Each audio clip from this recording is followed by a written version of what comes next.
¿Ok? ¿Me confirman cuando pueden ver la presentación, por favor?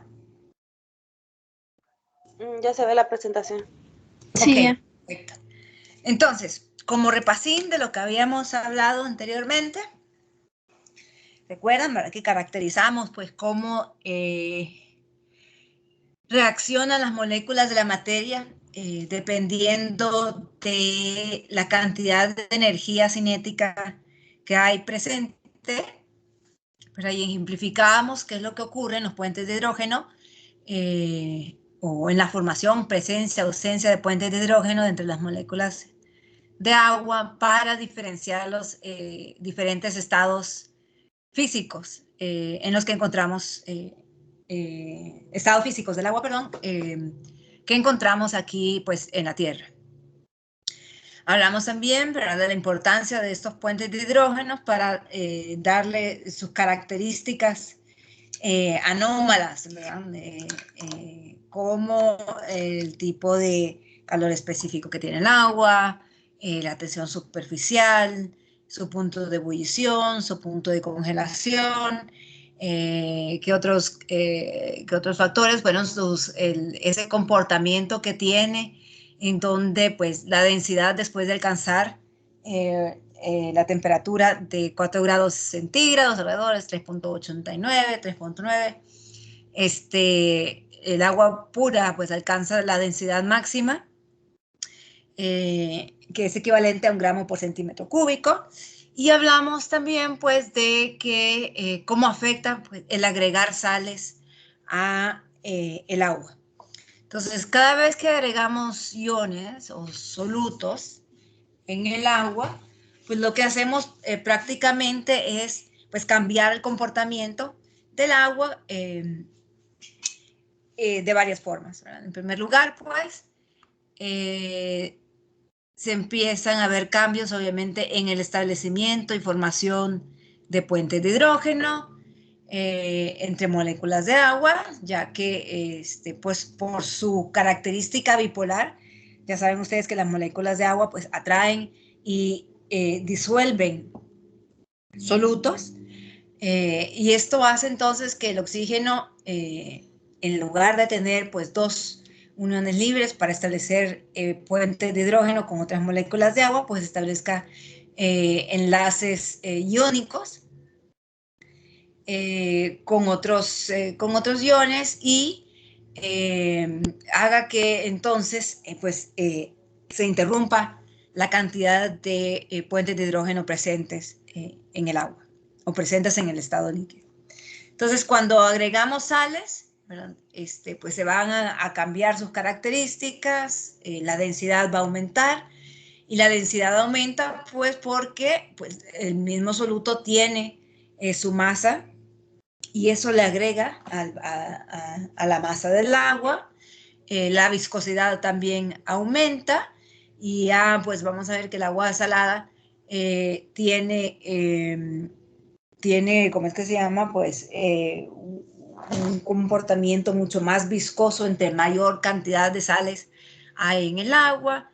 El punto de ebullición también se ve afectado, y el agua, pues entre más concentraciones de sales disueltas tiene, pues su punto de ebullición también va a aumentar. En lugar de ser 100 grados centígrados, como es en agua pura, pues va a llegar a ser mucho más alta la temperatura de ebullición.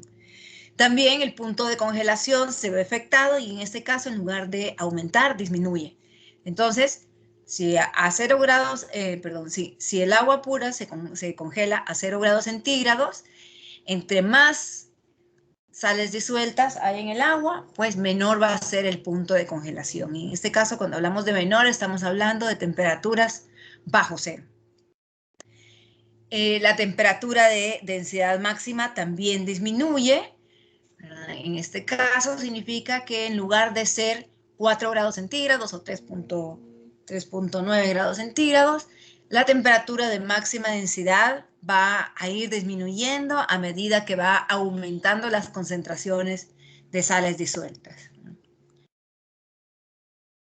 Además de esto, ¿verdad? Características como la tensión superficial también se ven afectadas, y de forma que va a ir disminuyendo a medida que aumenta la salinidad en el agua, así como, ¿verdad?, hemos dicho, el punto de ebullición. Muy bien, entonces ahí también en el espacio del aula virtual tienen estas cuadros en donde se hacen unas comparaciones de las propiedades y valores del agua entre agua pura y agua a 35 partes por mil. Estas concentraciones de 35 partes por mil, pues recuerden que es un promedio de salinidades a nivel global, pero las salinidades van a variar dependiendo del lugar de donde estemos hablando. Muy bien.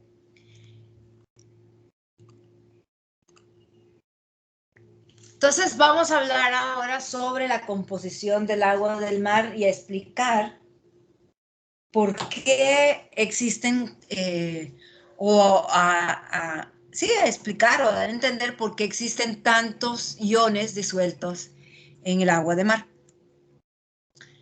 Entonces, nosotros para estudiar las cantidades de iones disueltos tenemos que comprender los procesos básicos de un proceso de disolución.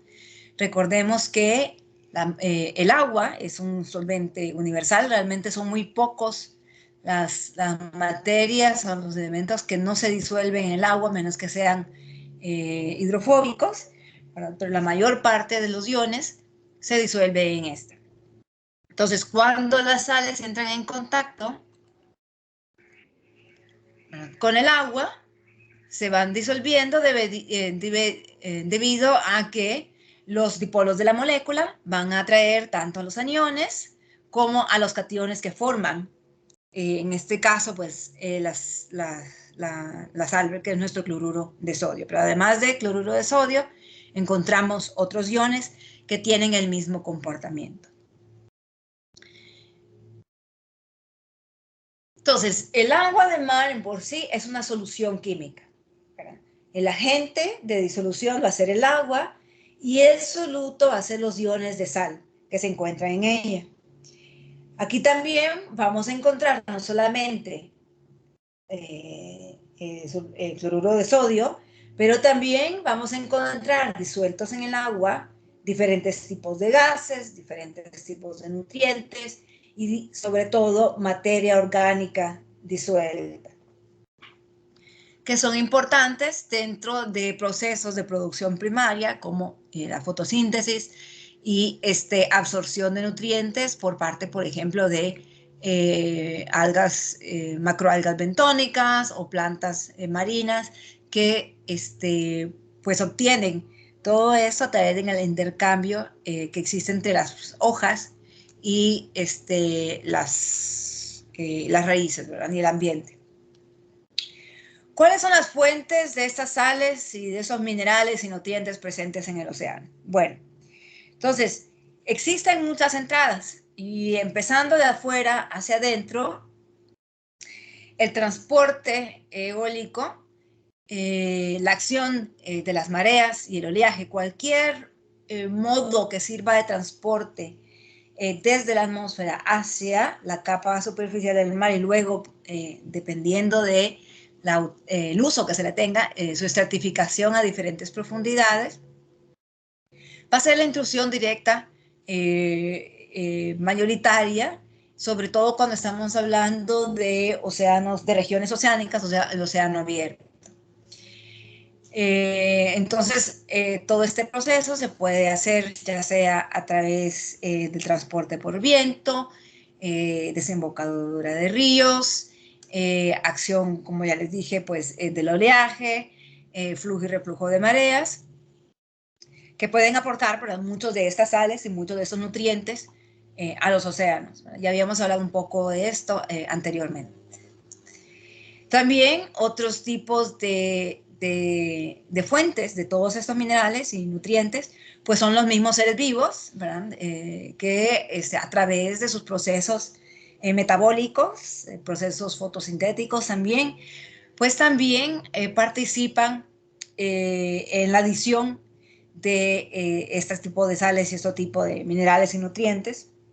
Además que, aparte de esto, pues no solamente todos esos mecanismos metabólicos, sino que también el mismo hecho de que haya una excreción de cierta materia no asimilada, pero que puede ser asimilada y disuelta en el agua, pues contribuyen y aportan a las cantidades presentes.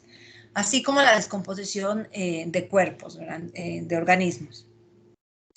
El mismo también proceso de descomposición y envejecimiento de la materia, tanto en ambientes intersticiales como en el sedimento, así como a lo largo de toda la columna de agua, sobre todo con la participación del bucle microbiano, ¿verdad? Son bacterias y otro tipo de microorganismos que se encargan de descomponer la materia orgánica y transformarla a un estado inorgánico a lo largo de la columna.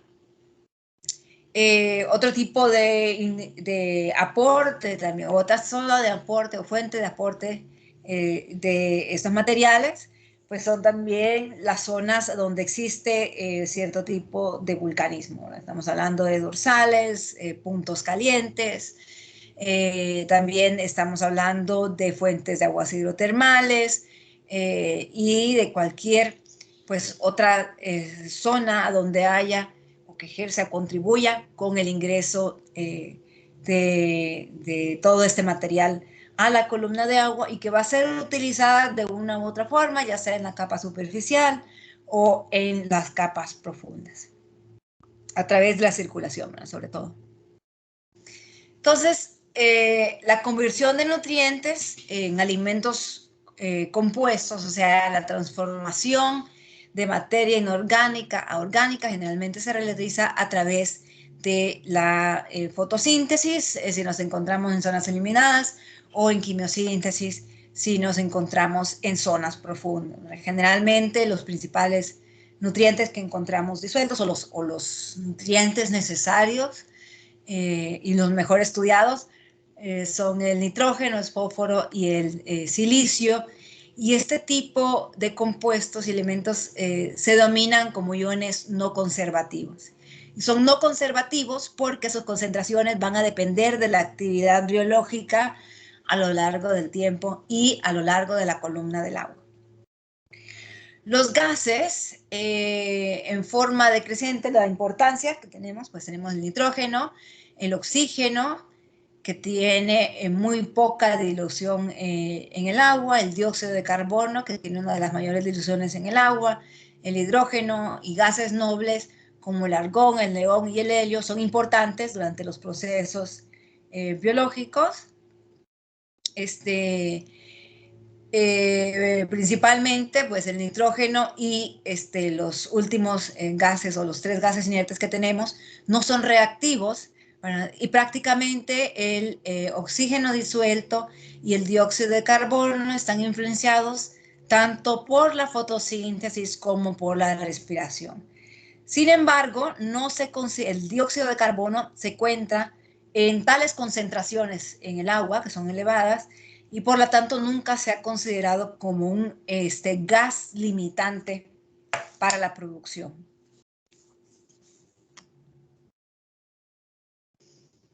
Aparte de eso, entonces, tenemos nosotros nuestros iones que son del tipo conservativo.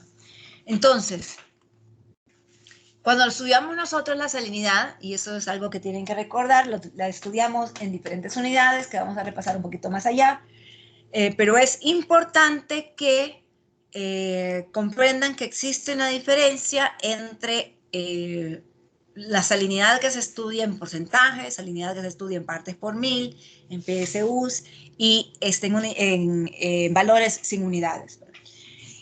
Entonces, por ejemplo, si nosotros hablamos de que el promedio de salinidad es alrededor de 35 gramos de sal diluidos dentro de 965 gramos de agua, estaríamos hablando entonces en una expresión de 34 o 35 partes por mil, ¿sí? O sea, son 35 partes de agua dentro de 1000 partes de solución.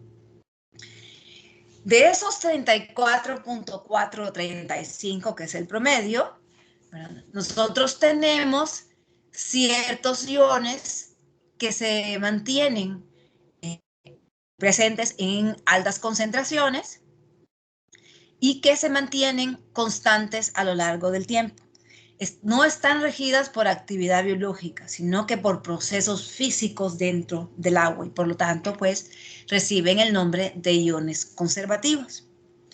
Entonces, dentro de estos iones conservativos o constituyentes mayoritarios, nosotros encontramos al cloro y al sodio, que son los que tienen las mayores concentraciones presentes en cuanto a proporción, el magnesio, el sulfato, el calcio y el potasio.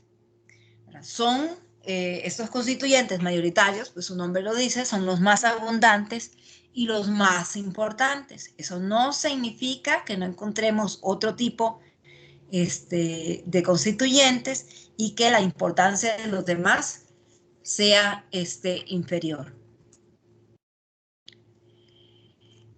Y entonces, ¿verdad? Estos constituyentes mayoritarios prácticamente constituyen alrededor del 90% de los iones presentes en el agua.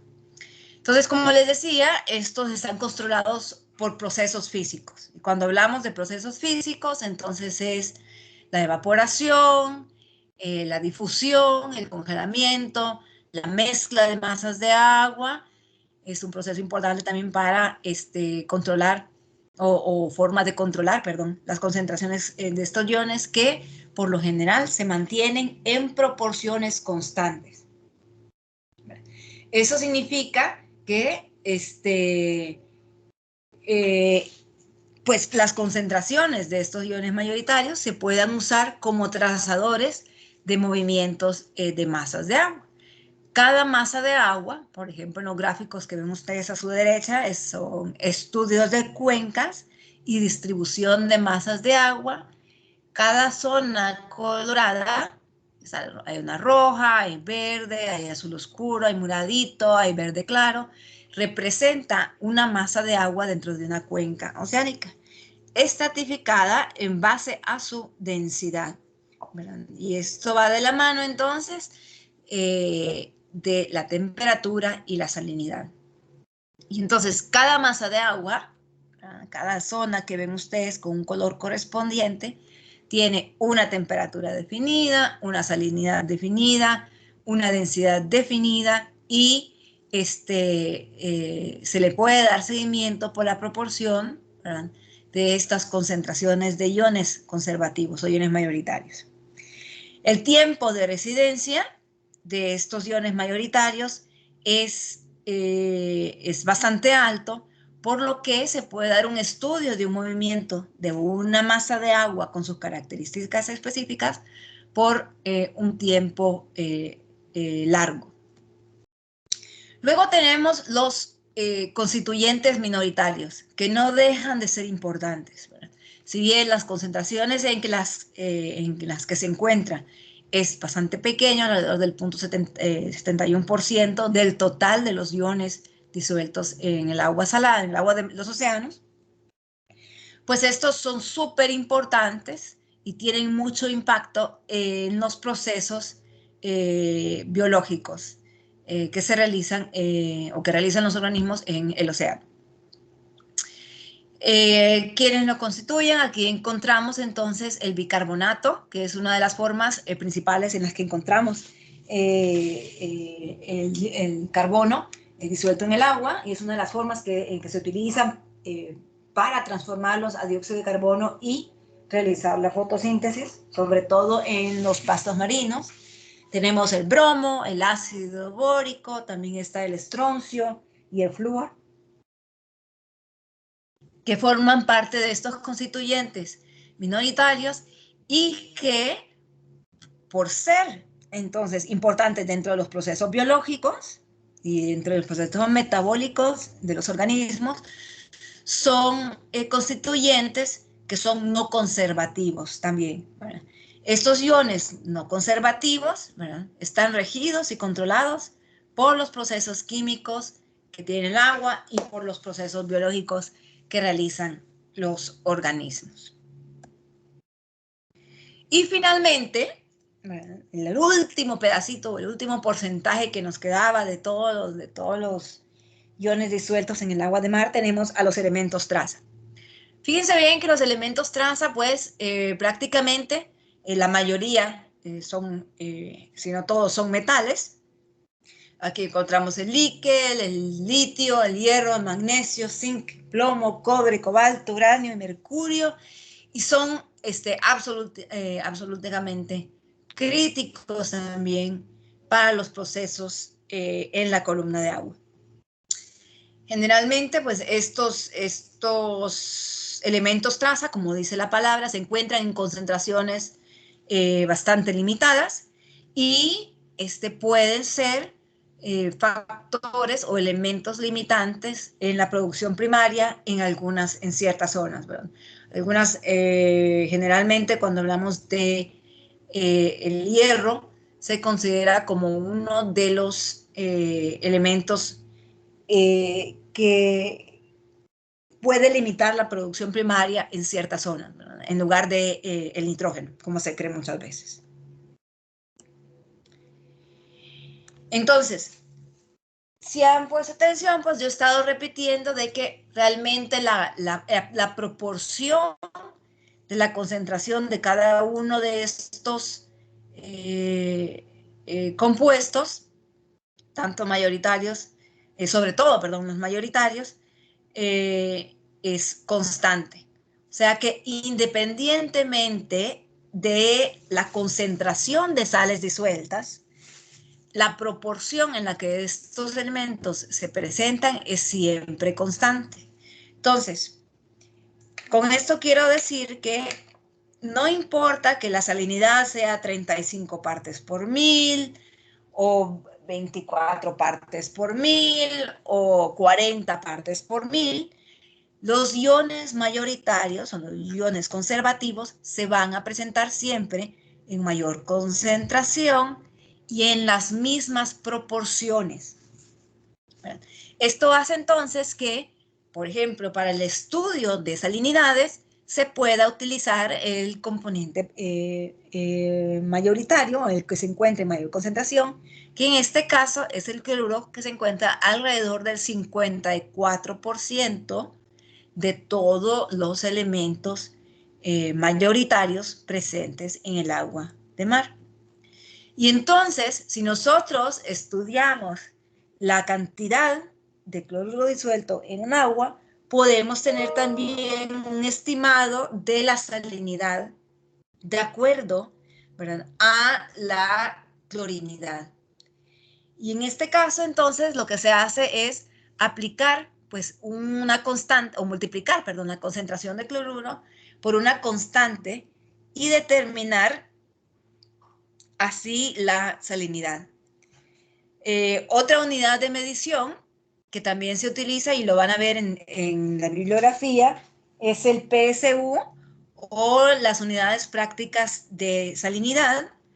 Está también el porcentaje que se puede utilizar como una unidad para el estudio de la salinidad, y también tenemos las partes por mil, ¿verdad?, que es otra unidad de estudio. Otra forma también de calcular la salinidad en el agua es utilizando la conductividad, pero para utilizar la conductividad también tenemos que tomar datos de temperatura para eliminar cualquier tipo de sesgos. ¿Cuáles son las excepciones a la regla de las proporciones constantes, ¿verdad?, o nuestra regla de Marcel? En las zonas donde nosotros encontramos una variación son sobre todo en los mares marginales y estuarios, que están directamente influenciados por el litoral, las zonas de formación de hielo, sobre todo porque recuerden que cuando se forma hielo a partir de agua salada. Lo que hay es una formación de hielos de agua pura y una exclusión de salmuera, que es agua con altas concentraciones de sal disuelta. Bueno, y estas quedan pues prácticamente en el agua circundante. Otra zona bastante variable es la interfase océano-atmósfera. Generalmente nosotros le decimos la capa superficial o la capa inmediata, o sea, la zona donde hay contacto directo entre el océano y la atmósfera.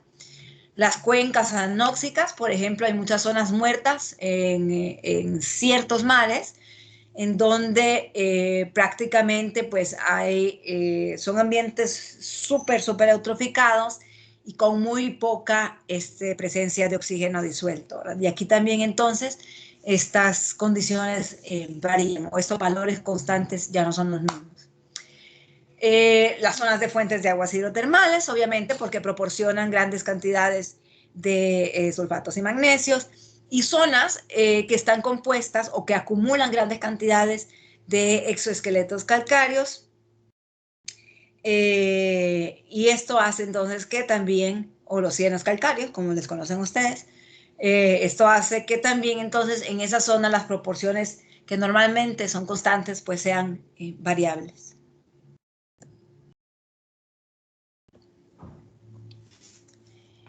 En esta animación ustedes van a ver un promedio de la distribución de salinidad en la capa superficial de los océanos. La escala va de azul a rojo, entre más cerca de las, bueno, azul significa los valores más bajos de salinidad, rojo significa valores altos de salinidad. Entonces, por favor, díganme si están viendo la animación moviéndose. Vamos a ir poco a poco.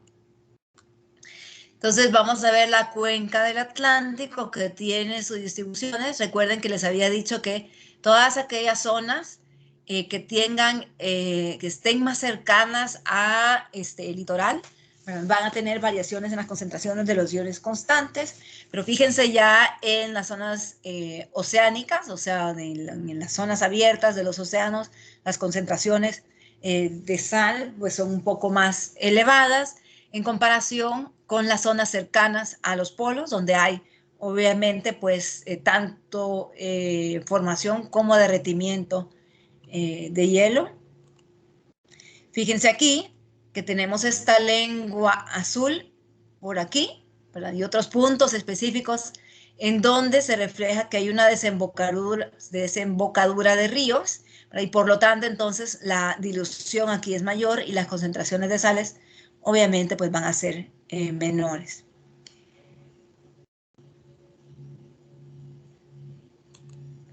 Esto que ven aquí es una zona de surgencia de aguas frías. Eso es ocasionado por los vientos alisios y principalmente es una zona de convergencia intertropical y es una zona donde hay altas concentraciones de lluvias y por eso ven que esta zona tiene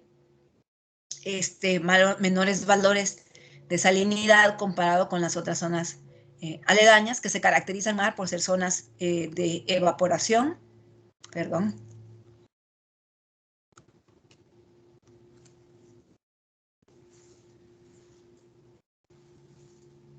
A ver, por aquí nos quedamos. Y obviamente, pues estos valores son bajos por el derretimiento de hielo. Y ciertas zonas, sobre todo ciertos mares que presentan valores de salinidad bastante elevados, son así porque se encuentran en zonas de alta evaporación. Entonces, estas zonas en sí se estudian y las vamos a estudiar también. El Mar Rojo no tiene valores aquí, pero debería de estar en rojo, y el Golfo Persa también debería estar en rojo porque son las zonas en las que hay mayor evaporación, hay menos cantidad de lluvia, menos influencia de ríos, y por lo tanto las salinidades en estas zonas son súper elevadas. Hay algo bastante interesante que pueden observar aquí, y es que en el Océano Índico hay una separación prácticamente de la certificación de sales. Hay una zona del Índico, la zona oeste del Índico, no tiene ninguna influencia de desembocadoras de ríos. Sin embargo, si ven el lado este, por aquí desemboca el río Ganges, pues fíjense en la influencia, sobre todo en la temporada de monzones, vamos a ver una separación de las concentraciones de sales en la superficie, en la zona Índico oeste e Índico este. Por aquí también están otros ríos importantes del lado de África,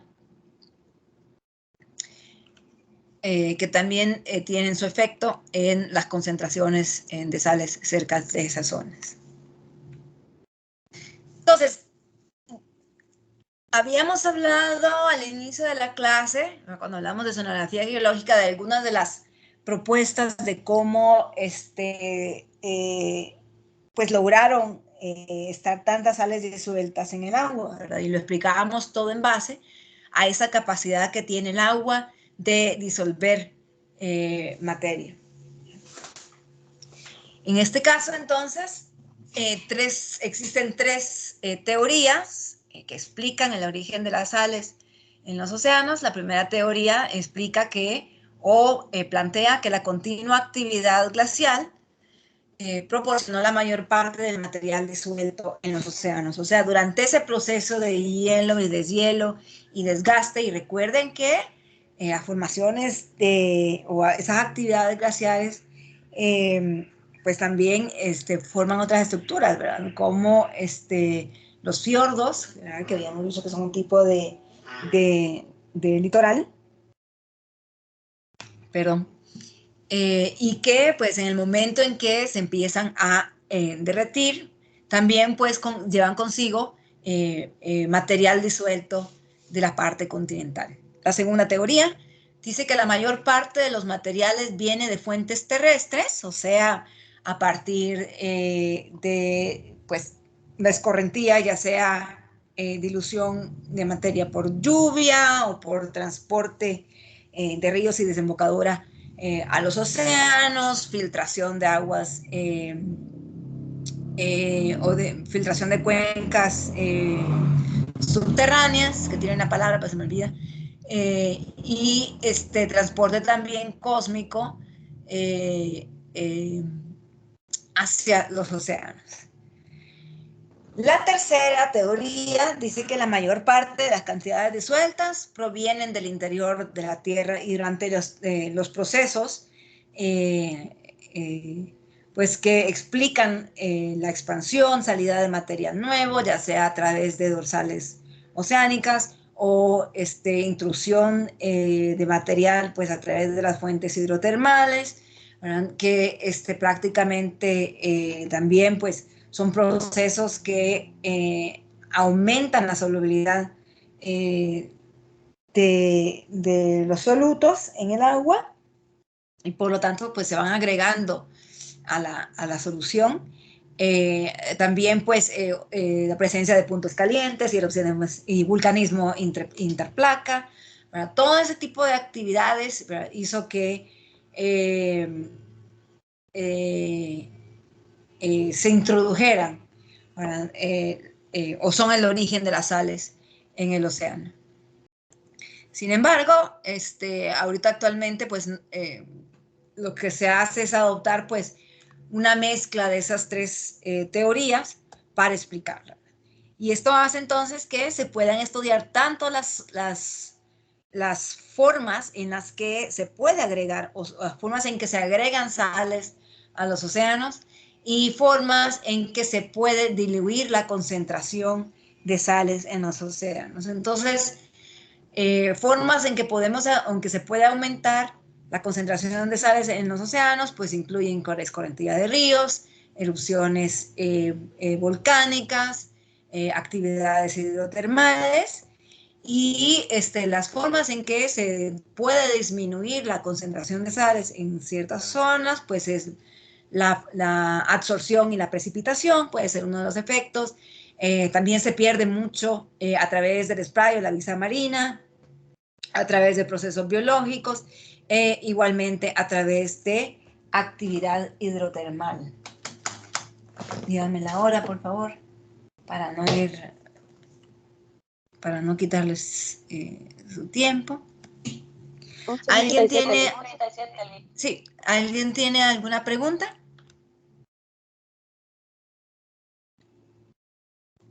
De lo que hemos hablado hasta ahora.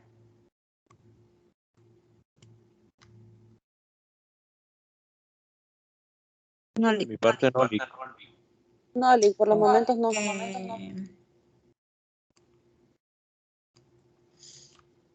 Ok, entonces nos vamos a quedar aquí hasta aquí hoy. Seguimos mañana, recuerden.